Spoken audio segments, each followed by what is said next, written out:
Ya puse grabar y nuevamente la presentación. ¿Sí? ¿Lo ven otra vez la presentación? Sí, doctor, sí se ve. Ok, ya, gracias. Entonces, ¿cómo están, alumnos? Buenos días. Hoy día es sábado, 10 de julio. Vamos a tener la clase de patología de cáncer cervical. El que le habla es el doctor Guillermo Vázquez, médico del Hospital Nacional Docente Madre Niño San Bartolomé. Y gustoso puede intentar darle compartir con ustedes estas diapositivas, a ver de que sea de su interés, ¿correcto? El cáncer de patología cervical, obviamente nos referimos a la patología de esta parte. Estoy moviendo el puntero, ¿sí, sí se ve con el puntero? Sí, doctor. Sí, doctor. Vamos a poner con esta manera, a ver si me permite. Creo que está feo esto.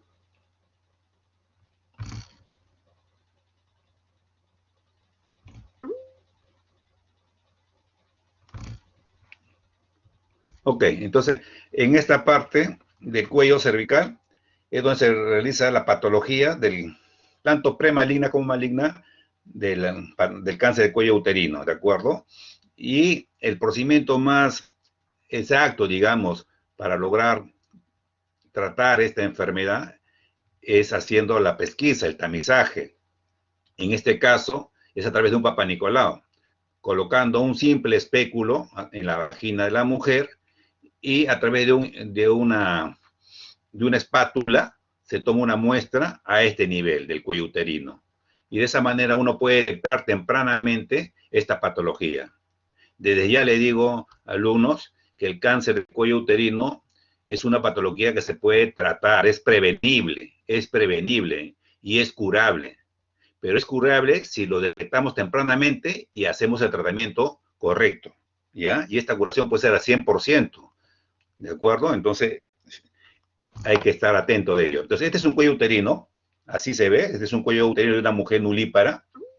Toda esta parte es la parte externa del cuello uterino y este es orificio cervical y este es orificio cervical externo, ¿de acuerdo? Si bien es cierto, macroscópicamente, así como ustedes y yo lo estamos viendo, solamente lo visualizamos de esta manera, pero si lo vemos microscópicamente vamos a encontrar esta característica muy particular de este cuello uterino. Hay una unión de dos epitelios a ese nivel.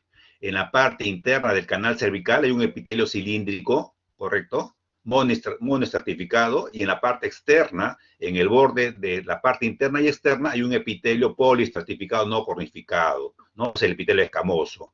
Entonces, esta dos unión de estos dos tipos de epitelio se denomina, cosa importante para poder comprender acá, la unión escamo-cilíndrica o escamo-columnar. Esta es la unión. Y en esta lámina de patología microscópica podemos visualizar este epitelio escamoso que está en este diagrama, en la lámina, lo vemos esta parte de acá, y luego en este nivel justamente, este punto que estamos viendo en la unión escamo-columnar es a este nivel y comienza a tener este epitelio de esta manera crítica, así es el epitelio en el canal cervical, es el epitelio cilíndrico monoestratificado. Entonces, es en este punto, el punto crucial, que básicamente es la de elección para que el agente causal, como vamos a ver más adelante, comience a empezar la patología. Una patología que es larga, ¿no? Que es larga y que por lo tanto nos da el tiempo, si hacemos la manera adecuada y correcta, de detectar tempranamente y poder curar a una mujer. Entonces, esta ubicación que es importante que lo entienda, que ya lo mencioné, que es la ubicación de la unión escamo-columnar, va a tener variaciones. Estas variaciones, ¿a qué se refiere? De acuerdo a la etapa de la vida de la mujer. Es diferente tener esta unión escamo-columnar en una pacientita, una niña con la menarquia, ¿no es cierto?, que a una pacientita que está después de la menopausia. ¿Qué ocurre? En este diagrama, todo este es el epitelio monoestratificado, ¿correcto?, que coincide, este diagrama, este círculo es el cervix, que coincide el epitelio interno con el epitelio externo casi al borde del orificio cervical externo, coincide. Pero por efecto hormonal, tras pasado ya la menarquia y al inicio de la edad reproductiva de la mujer, ¿correcto? Este epitelio columnar prolifera y sale, ¿no es cierto? Se extiende, no solamente en el borde, sino que se extiende, y es esta línea punteada que ven acá, puede llegar a tener extensiones poco pronunciadas o muy pronunciadas. Entonces, el puntero, básicamente, este epitelio que estoy mostrando acá es un epitelio columnar, que se ha salido hacia la parte externa, se ha esterilizado. Eso es lo que llamamos ectropio, ¿correcto? Y eso básicamente es por proceso inflamatorio, pero fundamentalmente por problemas causas hormonales. Como este epitelio columnar no está preparado para los diferentes estímulos o agresiones, ¿no? O microagresiones que puede ocurrir, como el mismo pH de la vagina, ¿no es cierto? O el flujo vaginal, o los coitos, comienza nuevamente este epitelio que es columnar, que está hacia afuera, comienza a cubrirse, a ponerse una metaplasia. Esta zona metaplasia, que lo vemos acá lo mismo, ensombreado, comienza desde la parte externa otra vez a irse hacia la parte central, se va transformando este epitelio columnar en un epitelio poliestratificado, y esta zona sombreada que ven en esta diapositiva se llama zona de transformación. Ya no es epitelio columnar, sino es un epitelio poliestratificado que va invadiendo de la parte externa a la parte interna. Entonces, por lo tanto, vamos a tener ya no solamente una zona de la unión escamo-columnar inicial, original, sino la nueva, que después que va ocurriendo esto. Y esto va avanzando. Mientras ya llega la menopausia, nuevamente, como si fuese la menarquia, el nivel va a ser lo mismo. La parte de esta unión escamo-columnar, pero la nueva, no es la original, porque la original está afuera, coincide. Y cuando ya pasa la menopausia, esto, como pueden ver acá en esta línea sombreada negra, se va, ya no está en la parte exterior, sino se va en la parte interior. Y esta unión está en la parte interna. Entonces, esta parte de unión es donde es la predilección, donde empiezan los problemas de alteraciones citológicas. Y es importante, por lo tanto, en una mujer posmenopáusica, con este conocimiento que ya me ha tomado unos minutos explicarles a ustedes, es para entender por qué una mujer posmenopáusica, yo no solamente es suficiente tomar un Papa Nicolau con una espátula, porque solamente voy a tomar la muestra a este nivel, sino que tiene que tomar con un cepillo, porque tengo que tomar muestra a este nivel, que está más interno, más profundo. ¿De acuerdo? Muy bien. Una vez explicado esto ya en la vida real es lo mismo. Vean ustedes, esta línea roja, correcto, que está el puntero, es la unión escamo-columnar nueva, porque la original es la línea azul, y entre el azul y la roja es la zona de transformación. Tener en cuenta, importante, estos conceptos para hacer un adecuado toma de muestra de las pruebas, ¿correcto? Entonces, si no hacemos, como le dije, que esta patología es prevenible y es curable, cuando no hacemos la cosa correcta, se me va a apagar un ratito, voy a cargar. Ok, perfecto. Entonces, cuando no hacemos la cosa correcta, va a producirse la proliferación, ¿no es cierto? Y llegar a estados tan avanzados de cáncer como lo que vemos acá. Lo que están viendo acá es una lesión exofítica, proliferativa, que sale hasta prácticamente del introito vaginal, y es un cáncer cervical avanzado. Esto es lo que debemos evitar haciendo la cosa correcta, y la importancia de esta patología. Entonces, es nuestra responsabilidad, claro que es nuestra responsabilidad, porque como ya lo comenté, este cáncer es altamente prevenible. Ninguna mujer debería morir por cáncer de cuello uterino si se hace sus controles, como lo vamos a ver en las guías tanto nacionales como en el extranjero, que mencionan cómo se debe manejar la patología cervical, ¿correcto? Es nuestra responsabilidad porque hay una falta de conciencia en la población, eso es cierto, ¿no? Hay muchas encuestas, ¿de acuerdo? Hay bastante literatura, porque el cáncer cervical es una de las patologías más frecuentes de cáncer en la mujer. Por lo tanto, de información hay bastante información. Entonces, ¿hay una falta de conciencia en la población? Claro que sí, como le decía, hay encuestas que hacen, por ejemplo, estudio en mujeres médicas, ¿ok? Y en mujeres médicas que supuestamente tienen el conocimiento, todo lo que hablamos, es una población que tiene bajo porcentaje de tamizaje, de controles de lesiones de patología cervical, ¿correcto? Hay una baja cobertura, por lo tanto, también en los programas de detección, ¿no? No se llega a los lugares más lejanos, ¿ok? O cuando se llegan esto, una vez que se detecta, hay limitado calidad de los servicios de salud.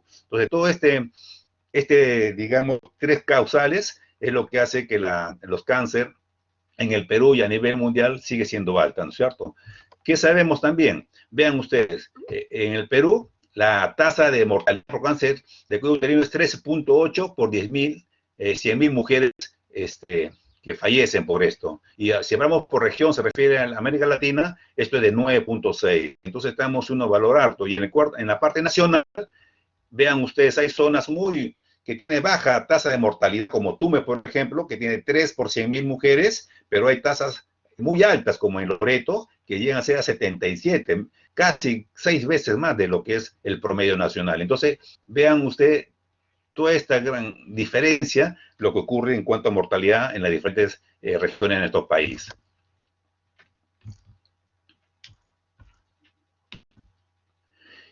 Y esto de acá, del cáncer de cuello uterino, está demostrado ya desde 1970 que tiene un causal etiológico, ¿ok?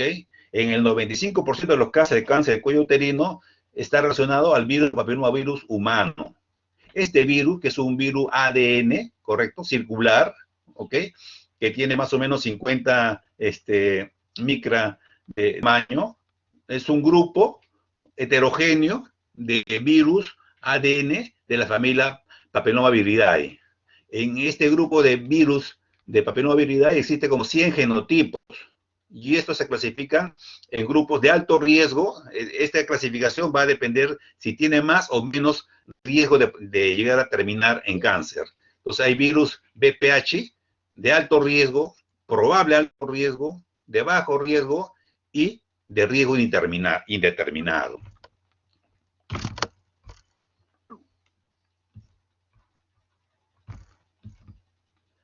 Así, este es un diagrama, ¿ok? Hecho por sistema de cómputo. Es así más o menos como es la imagen 3D del virus BPH, en la cual tiene una envoltura, ¿ok? Que tiene dos proteínas, pero el más importante es la proteína L1. Esta es una proteína que tiene una capacidad inmunológica. Gracias a esta proteína es lo que se puede hacer las vacunas, ¿ok? Y tiene una capa interna, un ADN de doble cadena cilíndrica, donde está la parte genómica del virus, ¿correcto?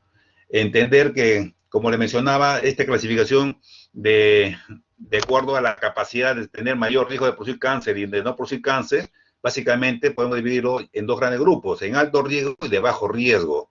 Dentro de los altos riesgos, los dos genotipos más importantes que a recordar, la que está en rojo, la 16 y la 18, y la de bajo riesgo, la 6 y la 11, ¿no? Pero también hay la 31, la 33, la 35, la 39, la 45, 51, la 52, la 56, 58, 59, 68, 73 y 82.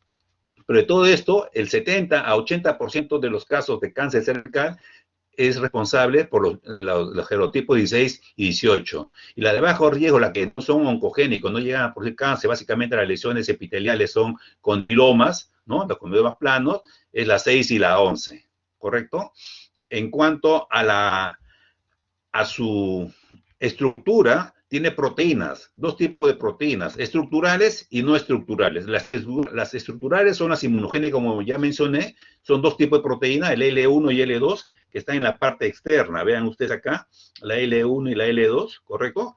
Y la más inmunogénica y más abundante es la L1, y tiene la proteína no estructurales que está en la parte interna, que es la E1, E2, E4, no hay la E3, ¿okay? En algunos papillomavirus se han encontrado E3, son casómeros estos, ¿ok? Hasta la E7, ¿de acuerdo? Hasta la E7. De todo esto que hay E1, E2, E4, E5, E6 y E7, ¿ok? Estas dos últimas, las que están en roja, la que muestro acá con el puntero, tienen una característica particular, porque son estos las que son proteínas o oncoproteínas, las que van a producir la oncogénesis, ¿no? Por su mecanismo tanto de supresor de tumores y libera digamos, el control de la reproducción celular, ¿ok? Así como la E7, uniéndose a diferentes estructuras como estamos viendo acá. Muy bien, entonces ya entendiendo también que este virus actúa pues en esta célula, y acá sucintamente está lo que mencionamos también, tipo de proteínas no estructurales, y acá están sus funciones de cada una de ellas, ¿de acuerdo? Como les digo, las estructurales las más importantes que son de un tipo que es altamente inmunogénica. Este virus, ¿dónde ataca? Justamente en la zona, ¿no? La unión escamo-columnar. Y se va en la parte final, en la parte de las células cilíndricas, y se deposita, invade y llega al núcleo de la célula, ¿ok? Captura el ordenamiento de la célula y comienza poco a poco a reproducirse, a formar más virus, miles de virus, siguen saliendo y va a hacerse el ciclo vicioso hasta el final llegar a comprometer todo el espesor del epitelio, ¿no es cierto? Entonces, en este proceso del inicio de la invasión hasta que invada y compromete todo el epitelio, ¿correcto? Pudiendo inclusive llegar a invadir el estroma y irse a distancia, pasan muchos años, ¿ok? Decenas de años. Entonces, ¿cuál es la historia natural? El origen está en la zona de transformación, como he mencionado, ¿no es cierto? Entre la unión y toda esa zona de transformación que hemos mencionado, que es la parte metaplástica del cérvix. El compromiso endocervical es por continuidad. Es decir, no ataca exactamente menos del 3%, va directamente al endocervix, ¿correcto? Y van a la glándula que tiene 5 milímetros de profundidad, la cual también sirve para su diseminación. ¿Cuál es la historia natural? La historia natural de esta alteración, cuando va a producir esta alteración, de lo que mencionamos en esta diapositiva, de acá, cuando invade, y va uno a tomar el Papa Nicolau, va a tomar de las cientos de células que se descama, una de ellas con esta característica ya de compromiso nuclear de la célula, en la cual se va a ver porque está alterada. Ahí están, son células displásicas. Y esta displasia puede ser al compromiso, si es solamente en la parte basal, la 2/3 parte o la 3/3 parte del espesor del endometrio o de la toma de muestra, se puede considerar como displasia leve, moderada o severa, o lo que actualmente la nomenclatura más utilizada, alumnos, es el NIC, que es neoplasia intraepitelial del cérvix. El grado 1 equivale a displasia leve, el NIC 2 equivale a displasia moderada, y el NIC 3, ¿no es cierto?, tanto a la displasia severa como al cáncer in situ. El cáncer in situ. ¿Cuál es la epidemiología de esta patología cervical?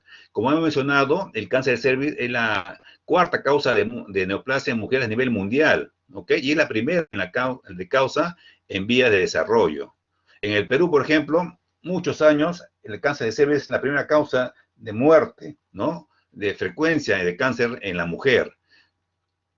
Ahora ha sido sobrepasada, no solamente en Lima, sino en muchas regiones del país, por el cáncer de mama. Entonces, estas dos patologías de cáncer en la mujer, el cuello de mama, es lo que hay que hacer estudios continuos, hacer tamizajes anuales, ¿correcto? Se estima que a nivel mundial, 500.000 de personas tienen cáncer de cuello uterino, ¿ok? De estos 500.000, el 80% está en países en vía de desarrollo, ¿ok? De los 500.000 nuevos casos al año, fallecen 300.000 anualmente. 300.000 anualmente, ¿correcto? Y de eso también de las muertes, el 80% también ocurre en donde? En países en vía de desarrollo. De ahí le decía el compromiso y la responsabilidad del personal de salud para poder detectar, para evitar que tenga casos y peor todavía para que se mueran por esta patología.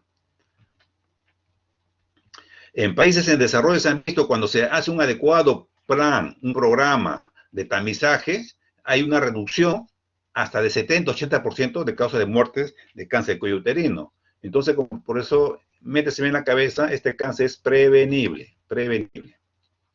Es prevenible porque tiene, según su evolución natural de la enfermedad, hay buenos años en los cuales hay unas lesiones premalignas, ¿ok? ¿Cuáles son las lesiones premalignas? La neoplasia intraepitelial del cérvix, los famosos NIC. 1, leve, 2, moderado, y 3, la que sí ya es severo, ¿correcto? Pero estos NIC no presentan síntomas.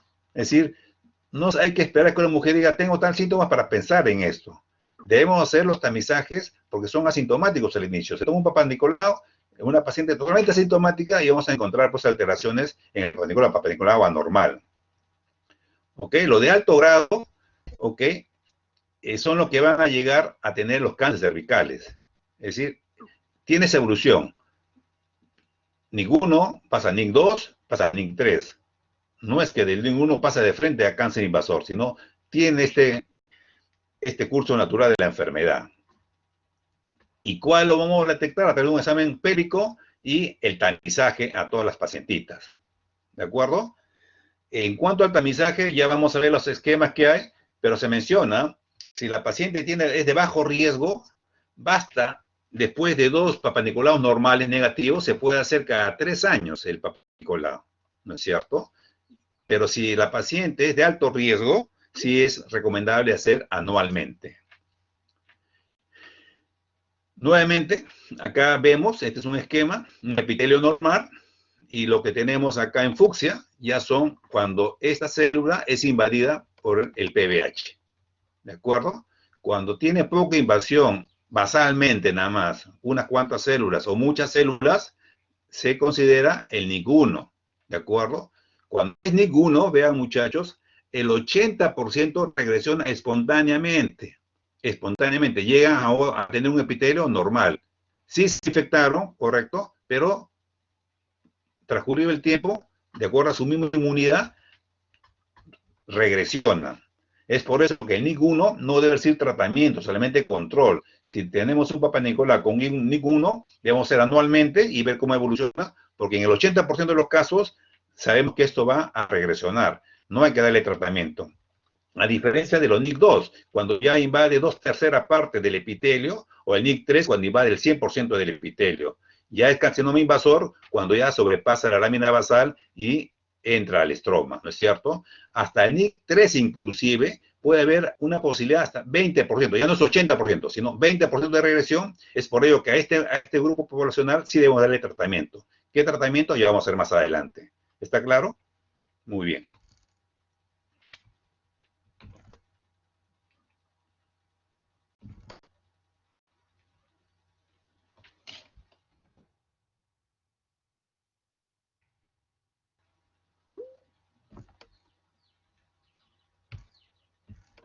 Ok. Está, no quería avanzar. Vean ustedes, en esta línea horizontal está la edad de la mujer, de los 9 años, ¿no es cierto?, a los 60 años. Entonces, a partir de los 9 años, el plan es comenzar la acción preventiva de los 9 años. ¿A través de qué? De una prevención primaria. ¿Cómo hacemos la prevención primaria de los 9 años? Es a través de la vacuna. Se coloca vacuna a niñas de 9 a 14 años, ¿no es cierto? Y vamos a ver un poco más adelante qué tipo de vacunas existe, ¿ok? Para hacer la prevención. Y se ha visto, pues, que puede haber una reducción del cáncer cervical en este grupo poblacional protegida con vacuna hasta de un 80%. Entonces es importante vacunar a las niñas, ¿no es cierto? Inicialmente acá en el Perú ya existe vacuna con el PBH a niñas, ¿ok? Ya en otros países inclusive ponen a niñas y niños, pero en nuestro país solamente se están colocando a niñas nada más, ¿de acuerdo? Para la prevención y el control del cáncer de cuello uterino. Cuando ya vean ustedes, es muy frecuente en adolescentes, en mujeres jóvenes, es muy frecuente que también cerca de un 70-80% de las mujeres en un momento de su vida ha tenido contacto con el virus, ha tenido contacto. Entonces es muy frecuente, cuando se hace estudios a esta edad con test serológico, la mayoría va a salir positivo, por eso no se recomienda hacer test serológico para PBH tempranamente a la mujer, porque lo único que vamos a causar es estrés, ¿no? Porque la gran mayoría van a tener infectada, pero su misma inmunidad, esta infección va a disminuir y recién a los 30 años ya es mínimo ya. Entonces encontrar PBH a los 30 años con las pruebas serológicas quiere decir que es una mujer que tiene una infección persistente. Y la infección persistente, es decir, la persistencia de la infección en la mujer es la que va a, al final llevar al cáncer cervical. ¿De acuerdo? Entonces, con este diagrama solamente ya puedo yo entender y decir que yo voy a hacer test de tamizaje PBH antes o después de los 30 años. La respuesta es después de los 30 años. ¿De acuerdo? Ya de los 15, 20 años puede haber ya lesiones precáncer, es decir, los NIC, ¿correcto? Y a partir de los 30 años para adelante, el cáncer comienza a aumentar. Entonces, debemos hacer en este grupo de los 30 años, alrededor de los 30 años, ¿ok? Algunos países hacen antes, algunos países hacen después, la prevención secundaria. ¿Cuál es la prevención secundaria? El tamizaje, el toma de Papa Nicolau o la prueba serológica del PBH. Y ya en la parte final, cuando estas dos anteriores han fracasado, tenemos que hacer la prevención terciaria, el tratamiento adecuado. Si uno actúa adecuadamente con este esquema de la prevención, vamos a tener éxito en el control. Pero este control debe ser individual, pues, ¿no? Obviamente, eso es lo que hacen básicamente los médicos, un tratamiento individual. Pero como este es un problema de salud pública, esto debe ser una política de salud pública en la prevención primaria, secundaria y terciaria si quiere el país solucionar este problema de cáncer cervical. Entonces, el cáncer cervical es una enfermedad temprana, frecuentemente asintomática, como ya hemos mencionado, haciéndose más notorio durante el hospistaje de citología. Si no, no vamos a tener el valor exacto de la patología. Sus síntomas más importantes de presentarse es sangrado uterino anormal y leucorrea difícil de tratamiento. Entonces, una mujer que tiene sangrado anormal o que se trate constantemente de leucorrea, hay que hacerle los estudios completos para hasta, si es posible, llegar hasta biopsia para descartar realmente si estos causales del sangrado y de la leucorrea sea por un cáncer de cuello uterino. ¿Ok? Una lesión cervical puede ser visible a la inspección cuando ya ha pasado muchos años. Esto puede ser una lesión exofítica o una lesión ulcerativa. Y siempre, siempre el diagnóstico debe ser confirmado por biopsia. Ese es el esquema, siempre la biopsia. ¿Hay factores de riesgo? Claro que sí, hay factores de riesgo. ¿Cuáles son los factores de riesgo? La conducta sexual, es decir, el inicio temprano de relaciones sexuales, el mayor número de compañeros sexuales, ¿no es cierto? En ambos lados, o sea, tanto de la mujer como en el varón. Si el varón tiene muchas parejas sexuales y tiene, pues, relaciones con una mujer que no tiene muchas parejas sexuales, también está dentro de conducta sexual de compromiso. ¿Ya? Si la mujer misma también tiene mucho compañero sexual, de igual manera. La multiparidad, el inicio temprano de la primera gestación, dentro de los factores demográficos, básicamente es el nivel socioeconómico bajo, ¿no es cierto? Condición socioeconómica, hábitos, el tabaco, ¿ya? El tabaco, es decir, el tabaco no solamente es problema de pulmones, muchachas, ¿ok? El tabaco también es problema de cáncer cervical. En todos vemos el problema de tabaco, por si acaso. Obviamente, la infección con VIH persistente fundamentalmente, y si la persona tiene una inmunidad comprometida. Esos son los factores de riesgo más importantes para la patología de cáncer cervical o la patología premaligna también. En cuanto al inicio, vean ustedes estos dos estudios, en ambos es igual. Cuando se hizo un estudio entre mujeres que tuvieron relaciones antes de 18 años y después de 18 años, prácticamente el riesgo se duplica, de 1 en mayor de 18 años, prácticamente a 2 si este es antes de los 18 años. Si lo hacemos ya por grupo etario, de igual manera, a mayor grupo etario aumenta más el riesgo. Cuando se fue mayor de 22 años fue 1, pero cuando fue menor de 16 años fue 2.3. Es decir, mientras el inicio de la relación sale más temprana, va a aumentar el riesgo. A eso me refiero, ¿correcto? En cuanto a los compañeros, como también en la lista de factores de riesgo, este estudio lo demuestra claramente, el número de parejas sexuales. Cuando es 0 a 1, el riesgo relativo es 1. Pero mientras va aumentando al número de parejas, como que aumentase el mismo riesgo. Si es 2, el riesgo es 2. Si es 5, el riesgo es 5. Si es más de 6 parejas, el riesgo es 6. Entonces, de acuerdo al número de parejas sexuales, también el riesgo va a ir aumentando como factor o causa de riesgo de conducta sexual. ¿Sí?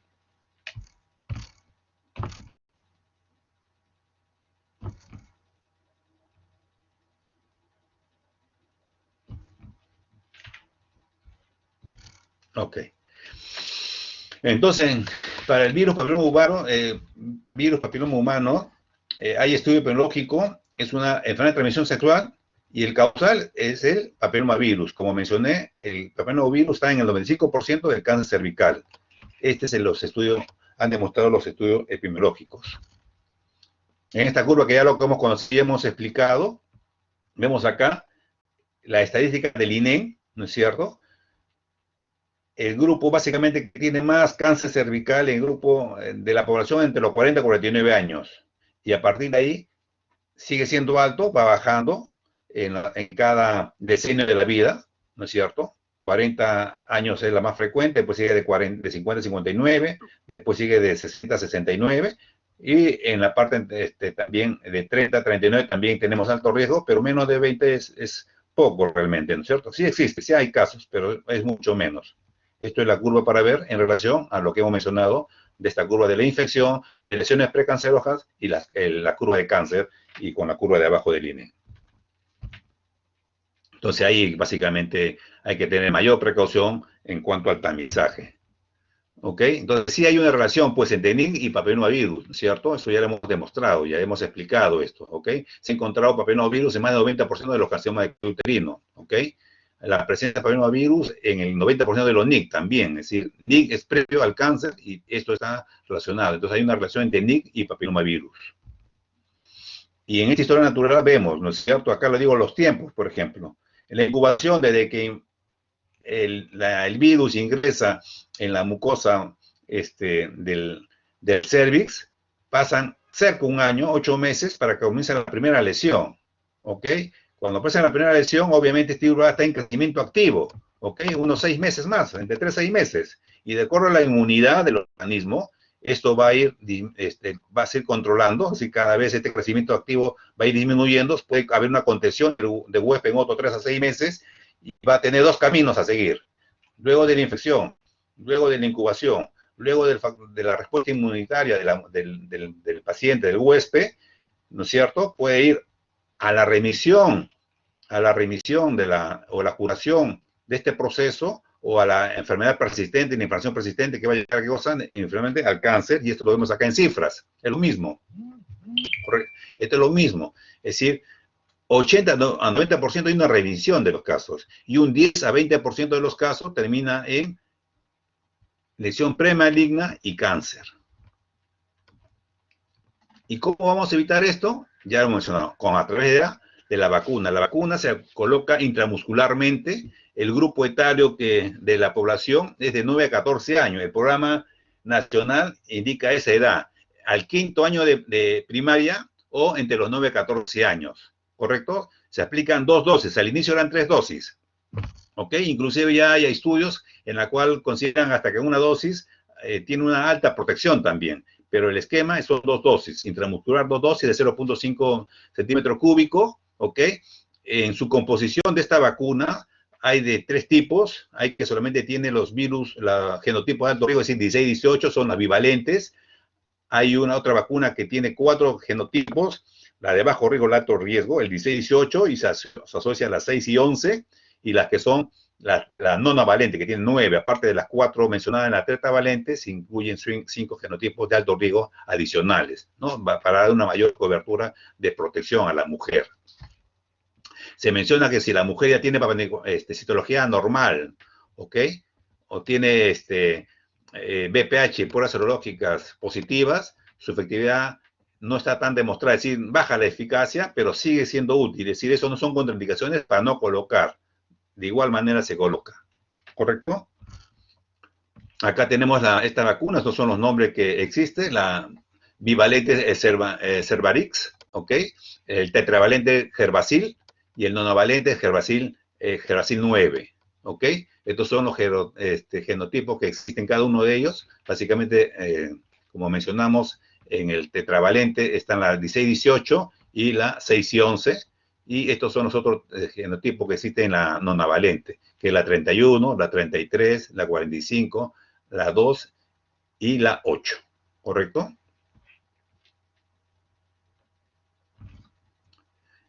¿Cómo hacemos el método de diagnóstico? Podemos utilizar o bien el examen clínico, pero al inicio, como ya le expliqué, no va a haber nada de sintomatología, ¿no? Pues, mujeres asintomáticas ya pueden tener alteración, por lo tanto, lo más importante es el Papa Nicolau, el test de Schiller, la procoscopía, la biopsia dirigida, el cono o el estudio del endocervix. Son todos estos métodos que podemos utilizar para el diagnóstico de la patología cervical. En relación a la citología, pues, se hace el raspado, como le mencioné, se hace la extinción adecuada, ¿ok? Y vemos, cuando están normales, vemos estas células descamativas normales. Así son, ¿no son? Son células casi triangulares, ¿ok? Con núcleos pequeños, ¿ok? Pero cuando ya hay displasia, estas células se vuelven cuboides, de mayor tamaño en la célula, y lo más importante es que el núcleo se hace más grande, más oscuro, inclusive podemos encontrar ya más de un núcleo, ¿no es cierto? Son células displásicas. De acuerdo al compromiso de estas células, podemos consideramos displasia leve, moderada o severa. Esto gracias a quién? A George Papanicolaou, que fue el que, digamos, mencionó y indicó, propuso este Papanicolaou con el raspado, ¿no es cierto? En la actualidad sigue siendo un método viable, adecuado. En muchos países, prácticamente europeos, está siendo, todavía no es eliminado, pero está siendo reemplazado fundamentalmente por la prueba serológica, ¿no es cierto? Que es mucho más fidedigna, cierto, es mucho más fidedigna, ya que el Papanicolaou tiene muchos factores que puede alterar su resultado. Si es adecuadamente, su porcentaje puede llegar a cifras de una eficacia hasta de 87% en condiciones de buena toma, ¿ok? De buena toma. Porque hay que tener una serie de características para tomarla una buena toma, por ejemplo, ¿no es cierto? No debe ser tomada 3 días después de una relación sexual, no debe ser tomada con menstruación, ¿correcto? No debe ser tomada cuando existe flujos vaginales, porque todo ese tipo de presencias en cuanto a la mujer va a disminuir su eficacia en encontrar Papanicolaou, a pesar que sea positivo, que salga positivo. La otra cosa es en relación a las personas que toman la muestra. Debe tomar una buena muestra, es decir, si toma la muestra también va a bajar su resultado. La otra cosa es el momento de la fijación. Esta muestra se extiende en la laminilla y hay que fijarla inmediatamente con alcohol o con una laca. Si no hacemos, si demoramos en fijarla, también va a disminuir el porcentaje de eficacia. El otro factor interveniente para que esta eficacia sea tan variable en diferentes estudios es la manera como se hace la extensión. ¿Okay? La extensión debe ser homogénea. Si solamente ponen grumo nada más, sin extenderlo adecuadamente, como una película muy delgada en toda la laminilla, no va a poder tener resultados positivos, no se va a poder ver nada, ¿no? El otro factor interveniente en este tipo del Papanicolaou, de eficacia del Papanicolaou, es la coloración. Tiene que hacerse una tinción. Y si esta tinción lo hace inadecuada, le echa mucho colorante, tampoco se va a poder visualizar nada, porque vean ustedes, pueden ver acá, tiene que estar clarito, ¿no es cierto? Pero si acá lo pintan demasiado azul, no se va a ver nada, ¿correcto? Entonces, también en la eficacia participan cómo se hace la técnica de la tinción. Y por último es la capacidad de la persona que hace la lectura, ¿no? Entonces, también en relación a este punto nada más, hay miles de estudios, ¿no es cierto?, de lo que es las variaciones de lectura intraobservador o interobservador, ¿de acuerdo? Entonces, la eficacia bien hecha puede llegar hasta un 85-87% y detecta lesiones premalignas. Y si detectamos lesiones premalignas, la curación 100%. Por eso es una enfermedad prevenible. ¿Ok? Entonces, en la actualidad el tamizaje se hace con 3 opciones, ¿de acuerdo? Ya hemos mencionado la primera, que es el Papanicolaou, ¿correcto? Pero la otra prueba es a través de la prueba del PPH, prueba serológica, ¿no? Que detectan los genotipos. Y los genotipos te va a decir genotipo de bajo riesgo o de alto riesgo, inclusive hay pruebas que te van a decir genotipo especificando, es el 16 o el 18, que es lo que más asusta, porque es el 80% de la paciente que tiene cáncer cervical, los responsables son este tipo de genotipos. Y cuando se combinan las dos pruebas en una paciente, se llama el co-test. ¿Qué es el co-test? Cuando se hace tanto citología como la prueba del pH. Son esas 3, por tanto, se hace individual o combinada. Y la combinada se llama el co-test. ¿De acuerdo? Entonces, vean ustedes la citología. En sí no es una prueba diagnóstica, porque cuando se hace el Papanicolaou y sale alterado, incluso si sale displasia severa, NIC3, debemos ir a confirmar esta sospecha. ¿Y a través de qué? De una biopsia. Okay. Definitivamente. ¿Ok? Vean acá, esta ya es un rango mayor de 50 a 85%, inclusive hay estudios, trabajo en el Perú, que dice que el porcentaje de eficacia del Papanicolaou en estudios hechos en la selva han llegado a 35%, es decir, bastante baja. ¿Y por qué son tan diferentes? Uno dice 35, uno dice 50, uno dice 85, depende de todos esos factores que ya le he compartido con ustedes. La especificidad sí es más alta, ¿no? O 98%, es decir, si sale negativo es porque es negativo, pero hay que tener mucho cuidado entre la especificidad y la sensibilidad. Especificidad 98%, sensibilidad 50 a 80%, ¿correcto?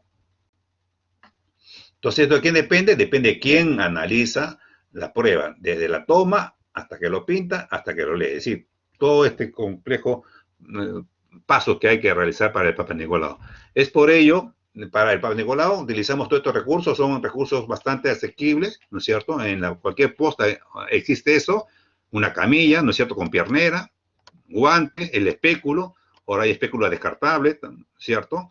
La laminilla, tenemos las dos espátulas, tanto la espátula de Air, ¿no es cierto?, que tiene esta característica, y los cepillos para hacerlo de lo que le expliqué al inicio de la unión cilíndrico-columnar, ¿ok? Cilíndrico escamosa, perdón, y el fijación, que puede ser alcohol o puede ser laca. Y con todos estos requerimientos mínimos, hacemos el Papa Nicolau. Solamente para toma de muestra, todavía falta lo que es en el laboratorio, ¿no es cierto?, para la tinción, etc.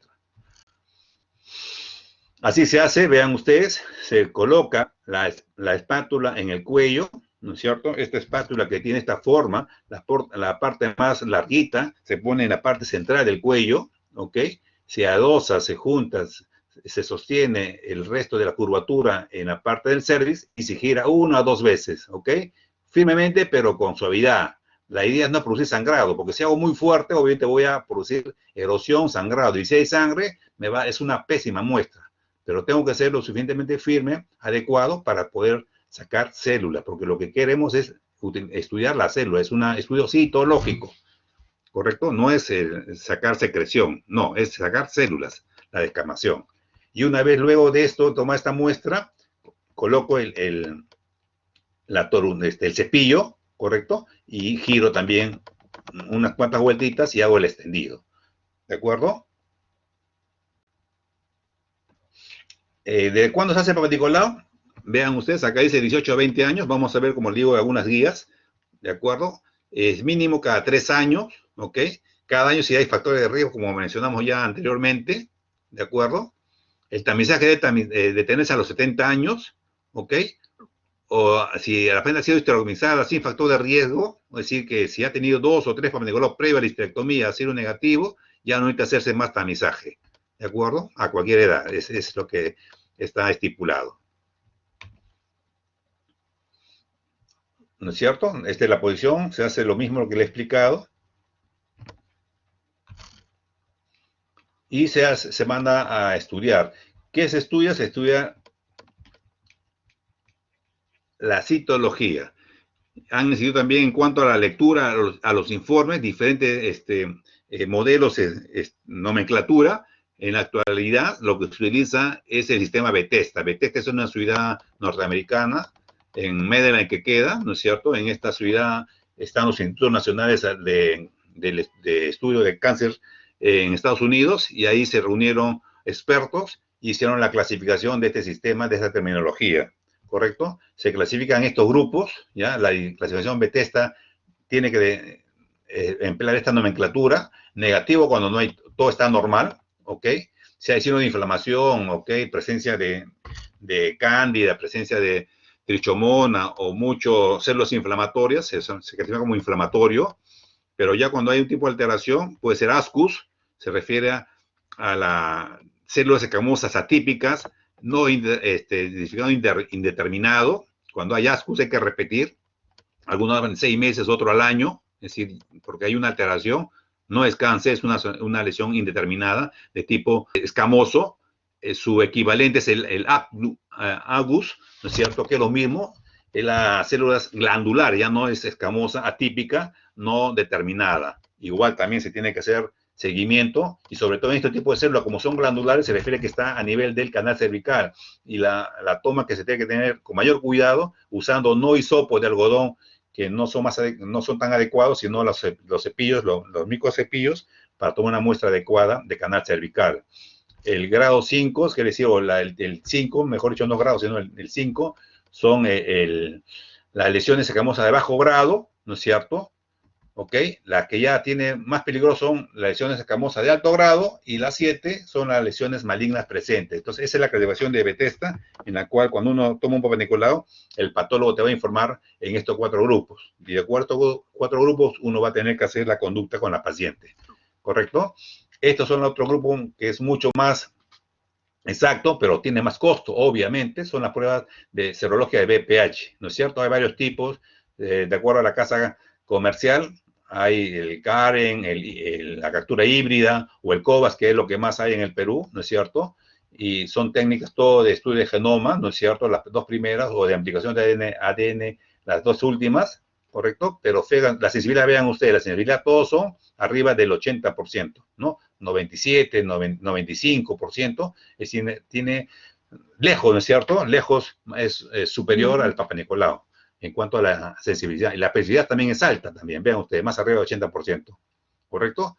Pero son de alto costo, son de alto costo. Y los tiempos de resultado también toman algunos días u horas inclusive. ¿Está claro?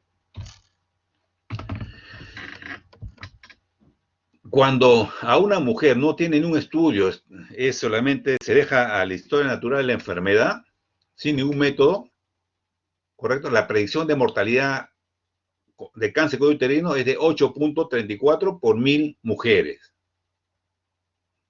Pero si hacemos citología cada 3 años, cada 3 años, este riesgo de 8.3 por 1000 mujeres se disminuye a menos de 1, que es de 0.73 por 1000 mujeres. Pero si combinamos los, es decir, el COTES, ¿no es cierto? Bajamos más de la mitad de si se hace Papa Nicolau nada más, a 0.3 por 1000.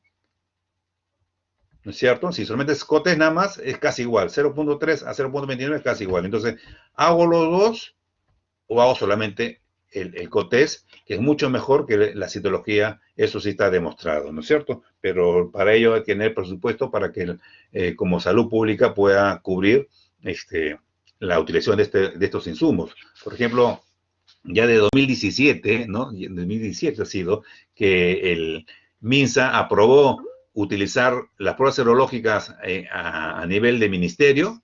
En nuestro hospital, que es un hospital de tercer nivel, un hospital especializado solamente en atención de mujer, hasta el día de hoy, ¿no es cierto? Todavía no podemos tener o ofrecer a nuestras pacientitas hacer la prueba serológica. Son pruebas básicamente que es de uso particular. El INEM creo que sí está dentro de su estudio, pero el INEM es un instituto, bueno, es cierto, pero para que vean pues que lamentablemente no hay mucho compromiso, ¿no? En salud.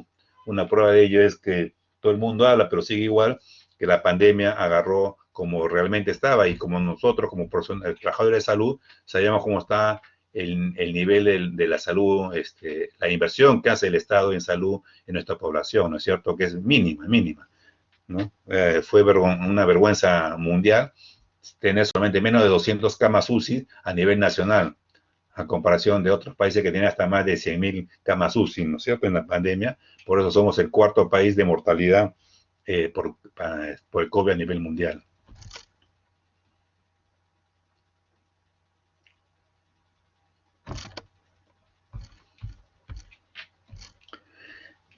Entonces, también dentro del diagnóstico hemos hablado que es el Papa Nicolau, es el estudio serológico, pero también hacemos la colposcopía. ¿Qué es la colposcopía? Es un aparato, es un instrumento, es como si fuese un microscopio que se coloca luego de colocar el espéculo y se visualiza, se magnifica el cuello y se ve pues unas imágenes. ¿Qué imágenes se ve? Se ve imágenes que son normales, que no requieren nada, o imágenes que son anormales. A estas imágenes anormales en la colposcopía hacemos biopsia.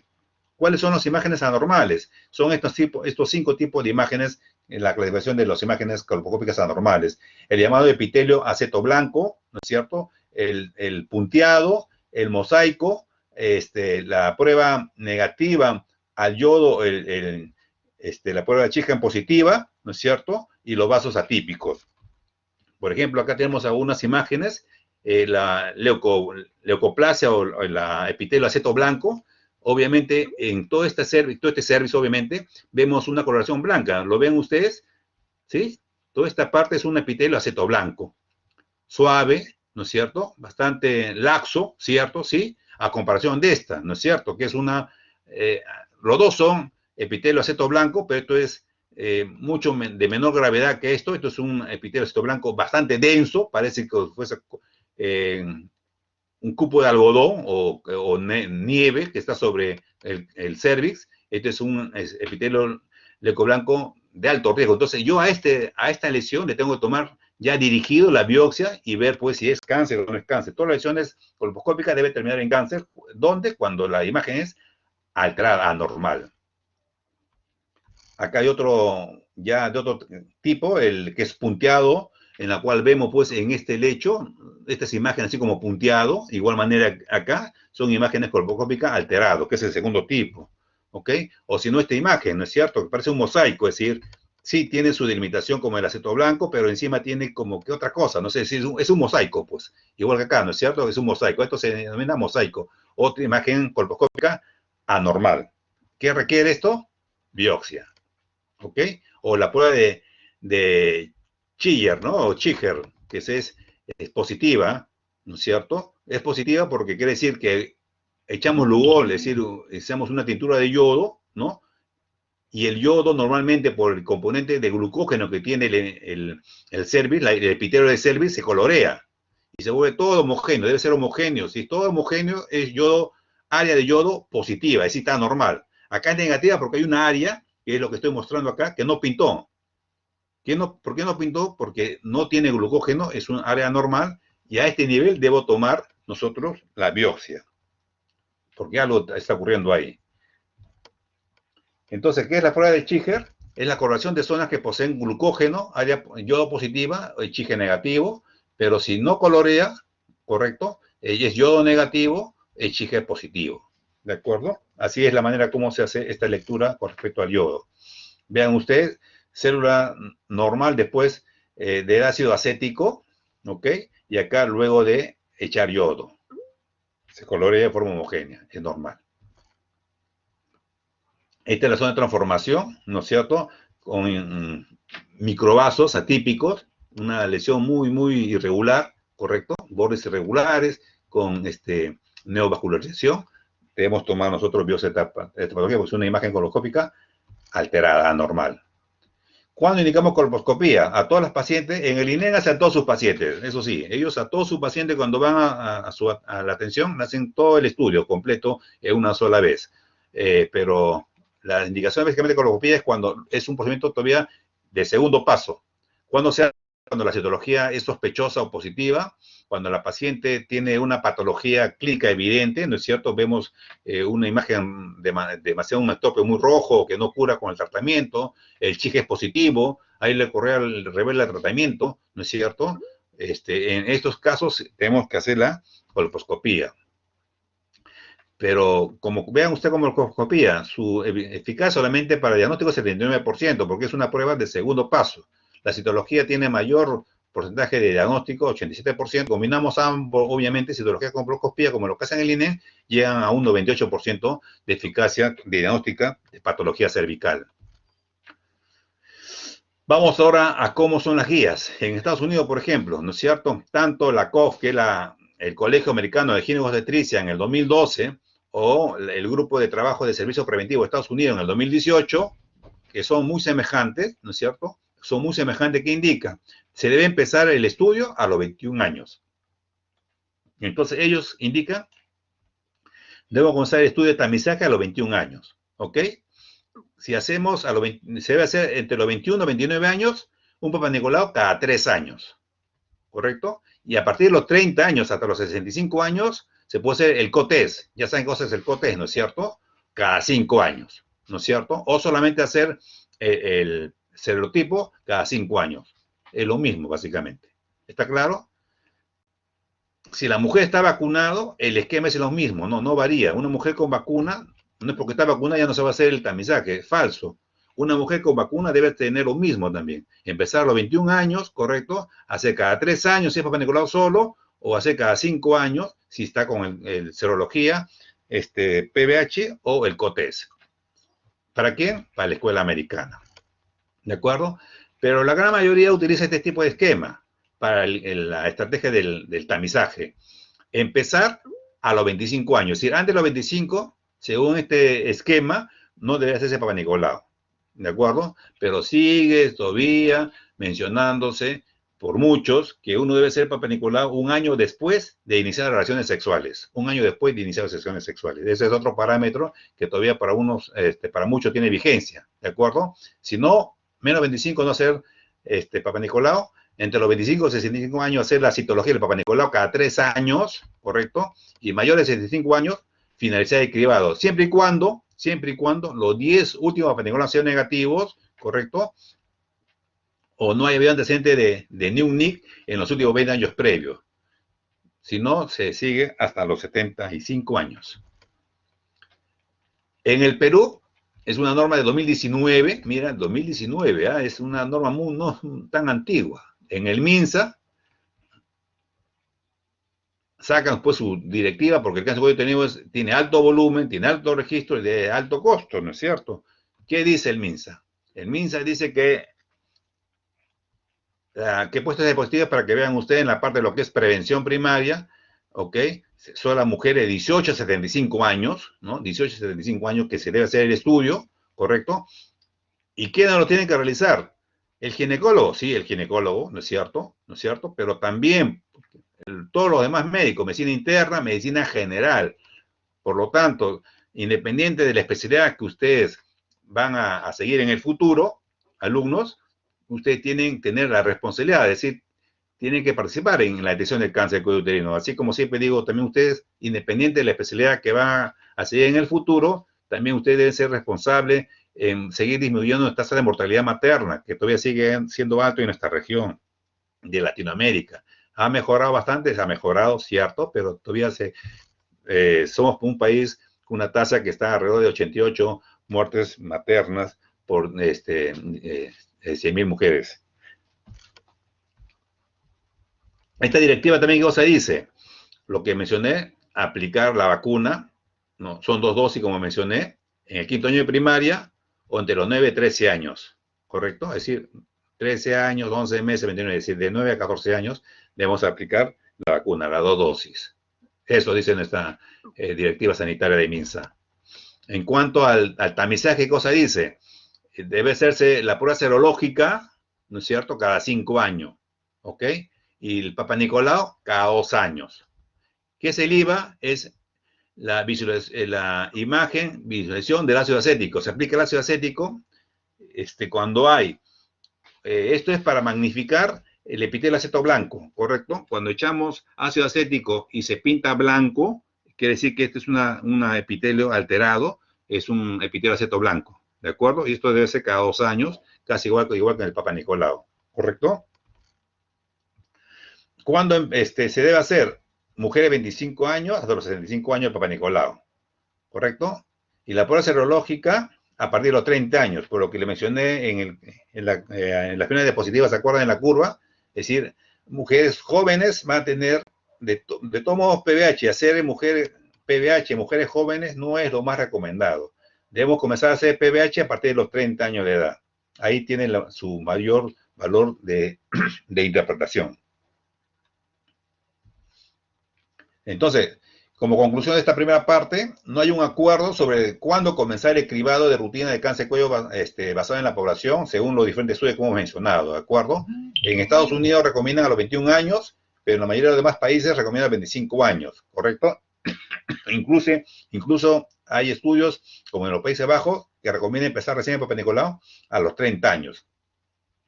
Muchas jurisdicciones recomiendan una evaluación que comienza cuando una mujer se vuelve sexualmente activa, como ya lo mencioné, ¿no es cierto? Se recomienda empezar 1 año después de inicio de la actividad sexual, independiente de la edad. Son las directivas que uno debe tener en cuenta para poder realizar o no el estudio de tamizaje. En cuanto ya al tratamiento, hay tratamiento de tipo conservador y tratamiento de tipo quirúrgico. Dentro de los tratamientos conservadores está la electrocoagulación, la criocirugía y el láser. Y dentro de los quirúrgicos, el cono y llegando hasta la histerectomía. Conservador quiere decir, ¿por qué? Que pues solamente hacemos lo mínimo indispensable nada más, ¿no? Con tipo de esta, o con láser, o con temperatura, o con electricidad, ¿ok? Quirúrgico es que sacamos una parte del cuello o sacamos todo el útero, ¿sí? ¿Cuáles son los principios para el tratamiento? Básicamente, que todo el día de alto grado debe ser tratado después de su diagnóstico, exceptuando en el embarazo, es decir, durante el embarazo, porque a todas las mujeres gestantes, nosotros hacemos Papa Nicolau. Esto se realiza básicamente, no es un momento adecuado hacer Papa Nicolau durante el embarazo, le contaré, pero se hace de una manera de oportunidad, porque el momento en el cual la mujer generalmente acude al médico, que básicamente nunca falla, porque son muy pocas todavía las mujeres que van al ginecólogo de forma rutinaria para sus controles, ¿no es cierto? Es en el embarazo. Entonces, en el embarazo debemos hacer Papa Nicolau. En el embarazo va a producir una serie de alteraciones hormonales que pueden producir una alteración en el resultado de Papa-Nicolau, es decir, su eficacia disminuye. Es por ello que una Papa-Nicolau alterado durante el embarazo, ¿no es cierto? Por esta cuestión de que baja su eficacia, uno debe, después del embarazo, volver a hacer, pero ya le decimos pues a la paciente, tu Papa-Nicolau ha sido alterado, luego del embarazo tenemos que volver a repetir para ver qué tratamiento tenemos que dar, ya que durante el embarazo no podemos darle tratamiento. Entonces, de esa manera la paciente entiende y aseguramos pues que luego del embarazo le hacemos otra vez Papa-Nicolau. Si el Papa-Nicolau sale negativo, le hacemos su control al siguiente año, pero ya no perdemos la oportunidad de tratar a una paciente que puede estar empezando un cáncer cervical. Si sigue saliendo en su control después del embarazo, hacemos el tratamiento temprano y correcto, ¿no es cierto?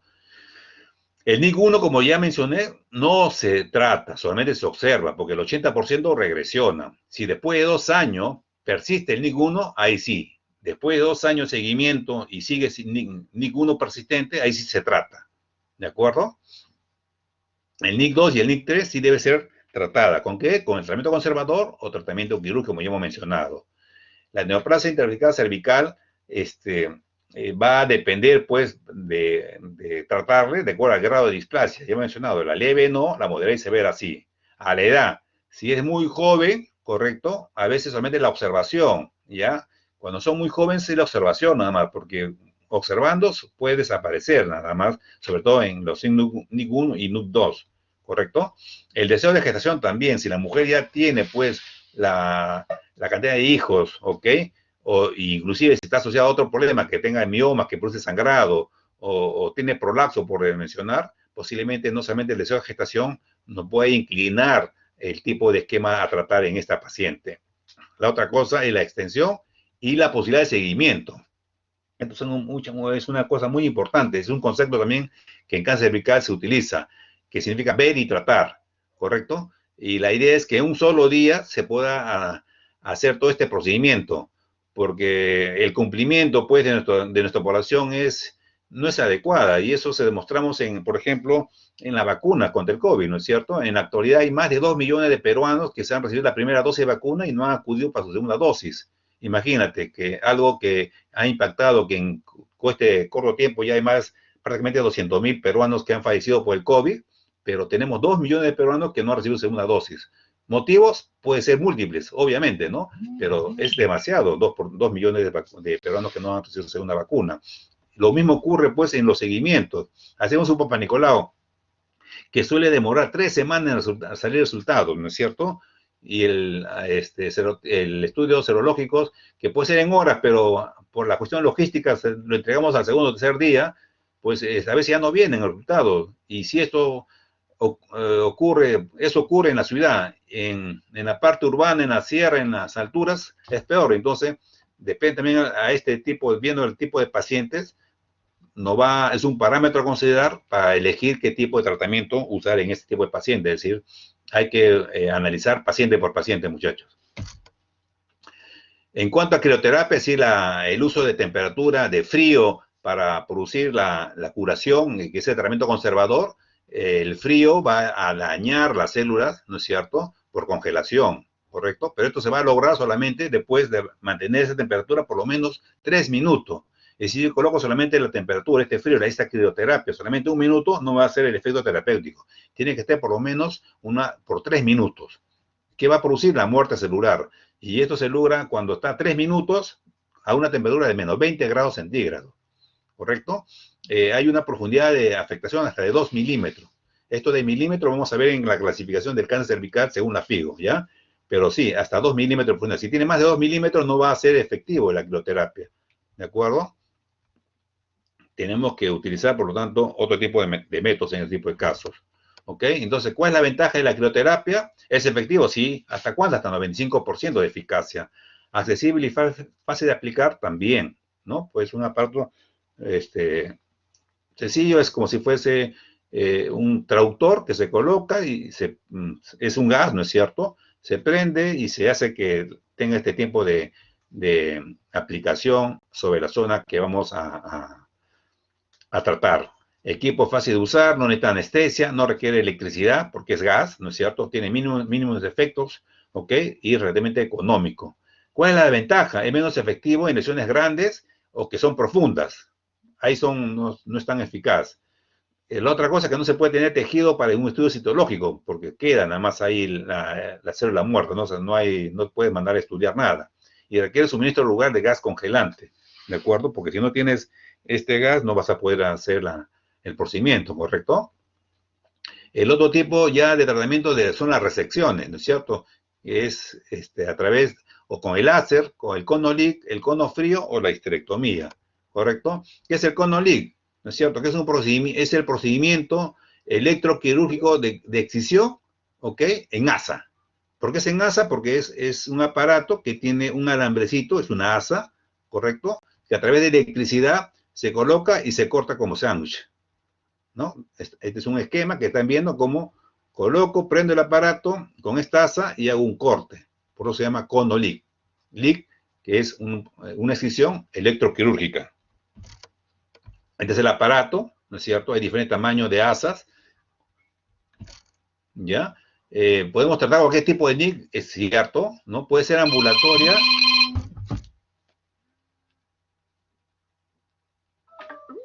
Puede ser ambulatoria, y con anestesia local este procedimiento, ¿ok? Tiene una curación alta, 90%, ¿correcto? Se ha informado complicaciones, fundamentalmente sangrado, ¿no? En el intra o postoperatorio, pero son de fácil manejo este tipo de sangrado. El conolí, la ventaja es que esta sí provee histología, porque saca uno corta y lo manda esta pieza quirúrgica a patología, y entonces sí provee histología.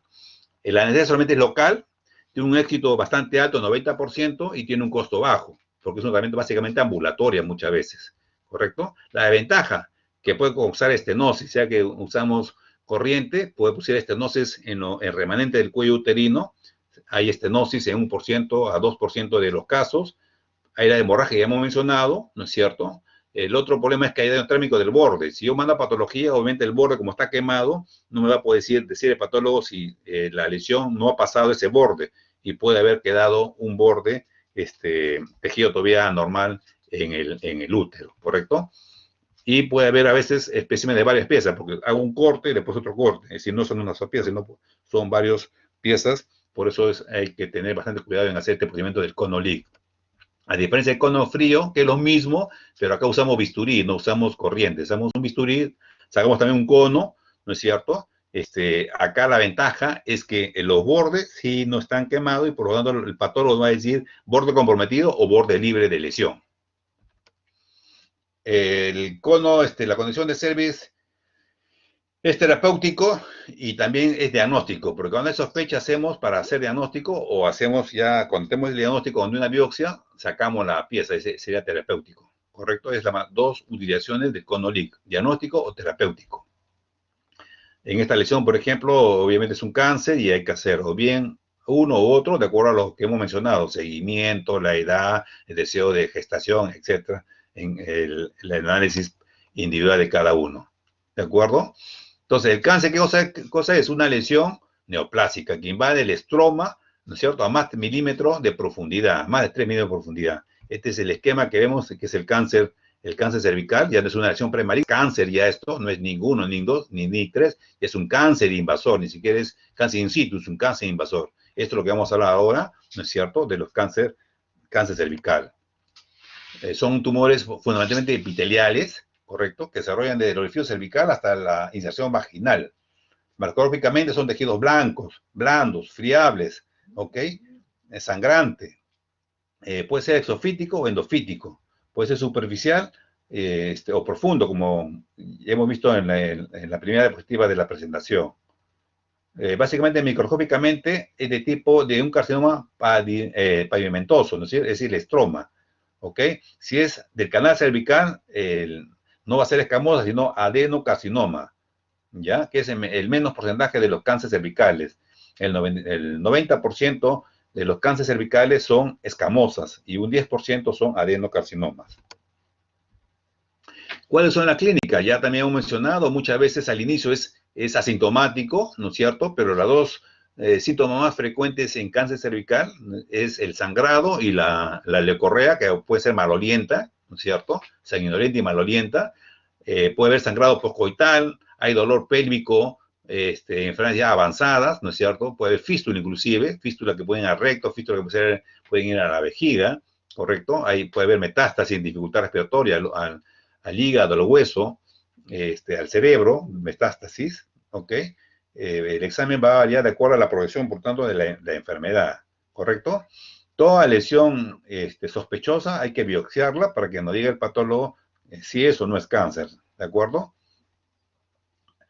Como le digo, se puede hacer la cotización como procedimiento diagnóstico o puede ser, si ya abarca todo con bordes libres, sería un procedimiento terapéutico en los pulmones para ver o los demás estudios como región de pulmones, pielograma, ¿no es cierto? Las TAC, la resonancia magnética, y es complementaria para ver la extensión de esta enfermedad. Los factores de riesgo es lo mismo que hemos mencionado en las lesiones premalignas, ¿no es cierto? Es la misma. Y sí debemos aprender esta clasificación de los cánceres cervicales, ¿correcto? Esto es la clasificación de la FIGO, que es la Federación Internacional, de Ginecobstetricia, ¿correcto? Que va a clasificar en 4 grados. El grado 0 es el carcinoma in situ, es decir, cuando todavía no invade la lámina basal, es carcinoma in situ. El grado 1 cuando está confinado al cervix, al cuello uterino.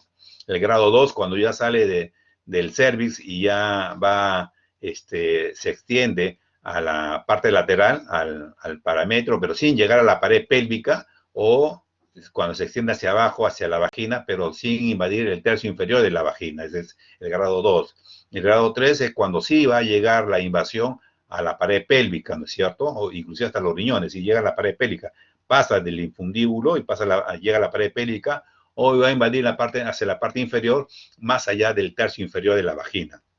Y el grado 4 es cuando ya se hace a distancia, ¿no es cierto? Compromete a otros órganos, aparte de lo que hemos mencionado, útero, vagina y pared pélvica, sino ya agarra otros órganos, sea vejiga, recto y a distancia, ¿no? Eso ya es grado 4. Cada uno de estos 4 grados, el grado 1, grado 2, grado 3, 4, se subclasifica en A y en B, ¿de acuerdo?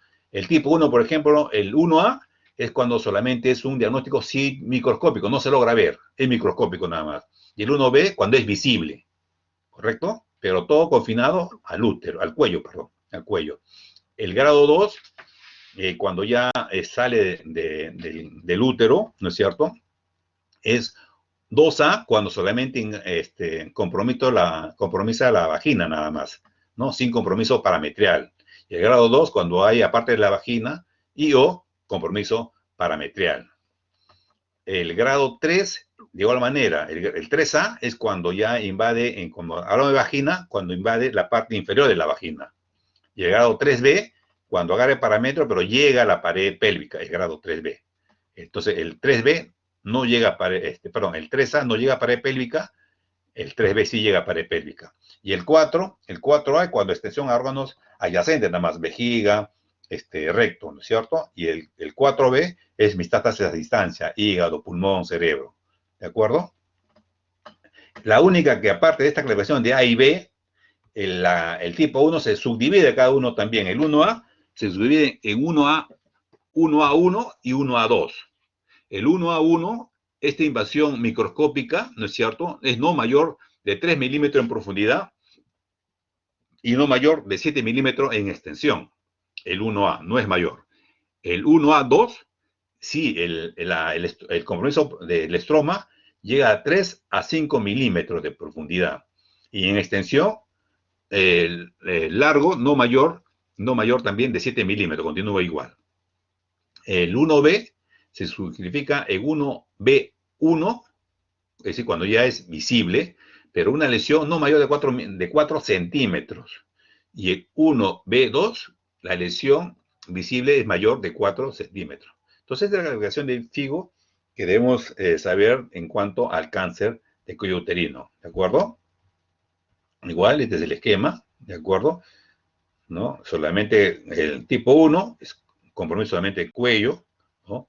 Es microscópico. ¿ok? El 1, microscópico 1A. El tipo 2 ya agarra parámetros, ¿no? No llega a la pared, y en vagina no llega al tercio inferior de la vagina. El grado 3 sí llega a la pared pélvica, o llega más allá del tercio inferior de vagina.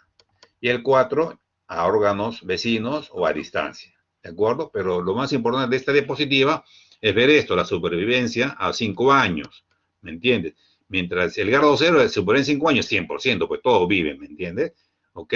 El grado 1, la supervivencia en 5 años, 85%, mientras va aumentando la gravedad, obviamente. Cuando es grado 4, la supervivencia en 5 años solamente 7%. Entonces, esa es la importancia de este cuadro, ver la supervivencia. Grado 1, 85%, grado 2, 65%, el estadio 3 es 35% y el estadio 4, 7%. Diagnóstico diferencial hay que hacer con otro tipo, siempre hay que hacer diagnóstico diferencial, toda patología tiene su diagnóstico diferencial, ¿no es cierto? Puede tratarse pues de un aborto, por ejemplo, ¿no? Que está en expulsión, puede tratarse de un mioma abortado, ¿no es cierto? Puede tratarse de condiloma acuminado, no ser cáncer, hasta tuberculosis, etc. Es decir, hay que hacer diagnóstico diferencial, muchachos, ¿de acuerdo? La diseminación es por continuidad, por vía linfática o vía hemática. Esas son las 3 vías de diseminación que tiene el cáncer cervical. Por continuidad, por extensión, ¿no es cierto? Vía linfática y vía linfática, ¿correcto? Y va a ir pues a vagina, parametros, al cervix, ¿no? Perdón, hasta a la vejiga, al recto o a distancia. Hueso, pulmones, hígado. Hay diferentes grupos ganglionares, ¿correcto? Estos son los porcentajes, más o menos, estos grupos ganglionares. Los cercanos, pues, puede ser al parametrio, ¿no es cierto? Paracervical, ¿ok? Al paquete obtural, de los ganglios obturadores, ¿ok? A los hipogástricos, ¿no? A los sacros, ¿ok? Hasta los aórticos y a distancia. Son los grupos ganglionares de acuerdo al grado de compromiso. Según la clasificación FIGO, se va a tener que hacer la extracción de estos paquetes glandulares, ganglionares. El tratamiento es quirúrgico, pues por radioterapia o es por quimioterapia. Son los 3 tipos de tratamiento que existe para el cáncer cervical. El más utilizado es el quirúrgico, obviamente, ¿no es cierto? Pero la cirugía solamente está indicada en estadio 1 hasta 2A.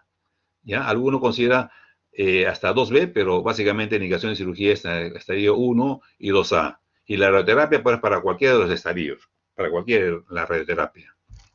¿Correcto? Por ejemplo, ¿no? En cuanto al tratamiento, cuando es 1A1, se hace una esterectomía simple nada más. Pues esto ya es la parte quirúrgica, pero hay clasificación de las operaciones. Puede ser histerectomía, histerectomía simple, histerectomía vaginal, histerectomía ampliado, histerectomía radical, ¿de acuerdo? Entonces, hay diferentes tipos de clasificación de la histerectomía. Cuando es 1A1, histerectomía simple, el 1A2 es histerectomía radical, el 1B1, ¿no es cierto? Como estaba mencionado, también se puede hacer histerectomía radical también, ¿ok? Cuando es 1B2, sí hay que ver coadyuvantes, hacer quimioterapia. Después hay que hacer radioterapia. Cuando es 2A, si es menor a 4 centímetros, histerectomía radical. Cuando es mayor de 4 centímetros, solamente se hace radioterapia. Cuando es 4, ciertamente es para tratamiento paliativo. Entonces va a depender el grado de la enfermedad para indicar el tratamiento quirúrgico. Si es cirugía, si es coadyuvación con quimio o hacer radioterapia. La radioterapia puede ser curativa o paliativa. ¿Ok? La radioterapia tiene la misma eficacia que la cirugía. La única diferencia es que con la cirugía, ¿no es cierto? Hay más efectos secundarios, ¿de acuerdo? Va a haber si hay complicaciones va a ser más difícil porque se produce es quemar toda la parte de la zona genital, ¿de acuerdo? Entonces, la ventaja de la radioterapia aplicable a todos los tipos de pacientes, es decir, todos los grados de cáncer se podemos usar la radioterapia. La sobrevida es igual que la cirugía, como he mencionado. La desventaja es que va a haber un daño de los tejidos circulantes, que puede ser la vejiga o intestino, es decir, puede haber fístulas, ¿no es cierto? Hay una disfunción sexual, obviamente, ya el tejido no queda igual, y si hay complicaciones, la reparación va a ser más difícil de realizar. Son las pautas que también hay que tener en cuenta, que es la terapia. Por eso se hace radioterapia ya en lesiones de mayor complejidad. En las de menor complejidad, hacemos lo que hemos mencionado. Si es solamente grado 1, histerectomía nada más, ¿no es cierto? O hacer la histerectomía radical, ¿correcto? Se hace quimioterapia, también se hace quimioterapia. Puede ser neoadyuvante, es decir, previo a la cirugía, ¿ok?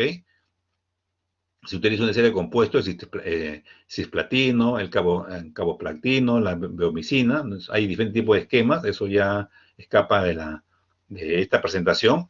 Hay tratamiento combinado con radioterapia, han demostrado ventaja en los estadios 1, del 1B al 4A, disminuyendo el índice de mortalidad. Entonces, ya son esquemas y protocolos que existe, que se puede presentar por cada caso también. Muy bien, eso sería toda la presentación en relación a lo que es patología cervical. No sé si habrá alguna pregunta, alguna duda. Con gusto podemos responderlo. Dejaré de compartir entonces la imagen.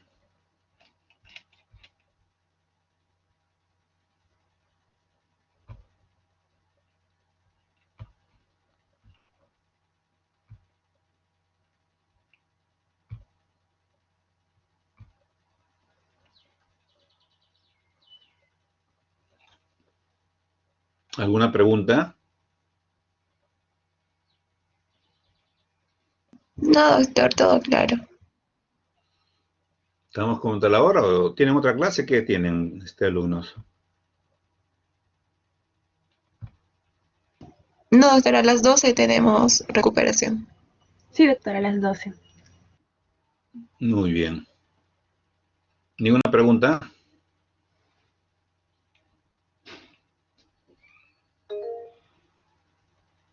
A ver, Liz. ¿Cómo estás, Liz? Bien, doctor. Doctor, mi duda era si cuando se dice una prueba satisfactoria, nosotros tenemos que verlo cuando hacemos la prueba o el patólogo nos va a definir si está satisfactoria. Se refiere a Papa Nicolau, ¿cierto? Sí, doctor. Sí, el patólogo, Liz. Ya hay muchos casos, algunas instituciones hacen eso. Al mes mandan la relación de Papa Nicolau realizado y de ellos cuánto han sido muestras adecuadas y muestras inadecuadas. Lo que más a veces los patólogos solicitan y responden como muestras, sí, en el resultado sale Papa Nicolau, muestras inadecuadas ponen así, ¿correcto? Por lo tanto, nos está diciendo que no había material suficiente para que ellos puedan hacer la interpretación del estudio. En estos casos hay que volver a hacer la toma de muestra. Y como digo, ¿cuándo se observa más en estos tipos de casos? En mujeres posmenopáusicas.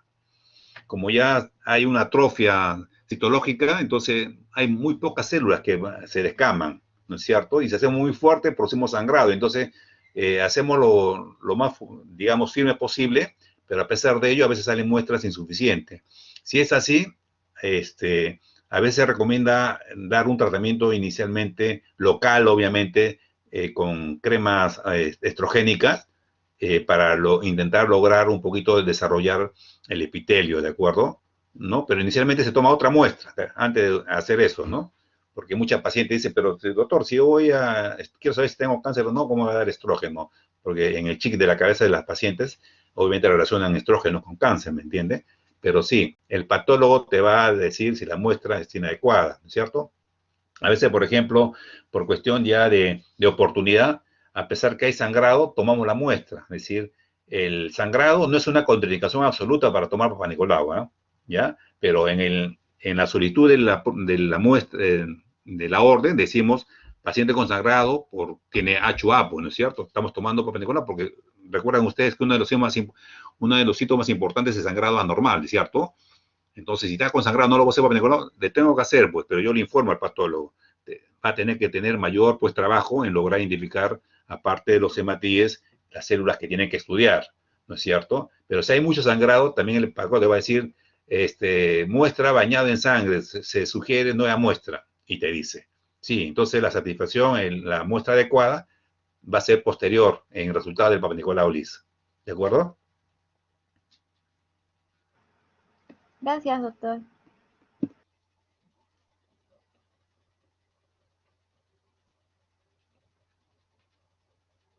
Otra pregunta. Hay 2 minutos todavía de posibilidad de una pregunta más. Para desearle que tengan un bonito fin de semana. Gracias, doctor, igualmente. No hay pregunta, entonces. Ok. Bien, muchachos, gracias. Pararé la grabación, ¿no? Muchas gracias, doctor.